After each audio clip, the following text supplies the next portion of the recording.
I'm Ellen, and I grew up in a family of my mother and my father. And when I was about 6 years old, my mother was diagnosed with colon cancer, and she passed away about 5 years later.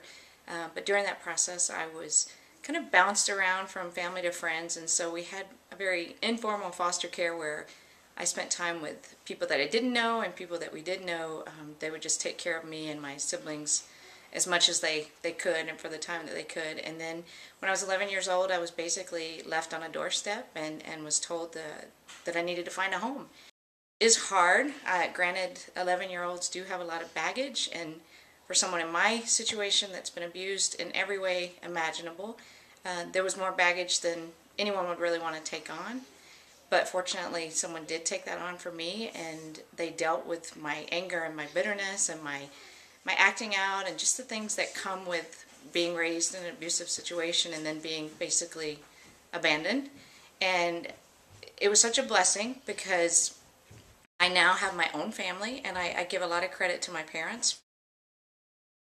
And so when you make that choice, you change their lives. You change the entire path of their life. And so it's great when people actually see this as a ministry and they don't look for the ideal situation. They look for where they can do the most impact for the kingdom. And I think helping teenagers is one of those ways, because that is a time of life where we all know that is hard, and you're looking for answers, and you're looking for just acceptance and love. I often tell people that adopting a teenager or taking someone in at that time of their life, it yields such huge rewards in a short time. I can attribute it to the fact that my parents were thinking as the Lord does, as He adopts us into His family.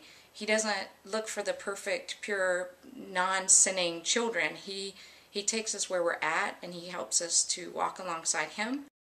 And you get to show them Christ's love and that acceptance that someone has not shown them up until that point. Impressionable moments in my early days with my family was that I had an outburst, and my mom told me at one point, I knew in my heart that they were going to get rid of me. I knew that they were going to take me back or put me in a girls' home. And the most profound thing that my mother ever said to me was that no matter what I did, no matter how bad I acted out, no matter what I said, they would never let me go. They would never take me anywhere. They would never make me leave their house. And from that day on, I really felt like I was their daughter, because they never threatened me. They never said, you've done this wrong, or you've broken this, or you've had this outburst, now we don't want you. And so when she sat me down and looked me in the face and said that she would never make me leave, I knew I was at home, and I knew I wasn't going to go anywhere, and I didn't.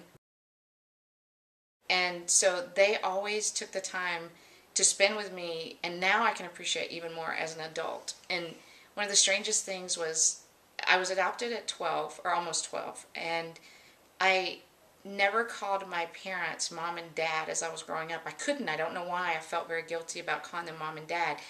But when I got pregnant with my daughter 6 years ago, I asked my mother again if I could call her mom. And so for the first time, I actually called her mom. And what was incredible about that is I had been in their home since I was almost 12 years old, and it took until I was 35 to get past whatever it was that was stopping me from calling her mom. And so I think that was one of the greatest moments that she and I had together, when I called her and said, you know, I'm going to be a mom now, and I think it's time that I call you mom. And so for the last 6 years, I've called her mom, and it solidifies the fact that she chose to be my mom.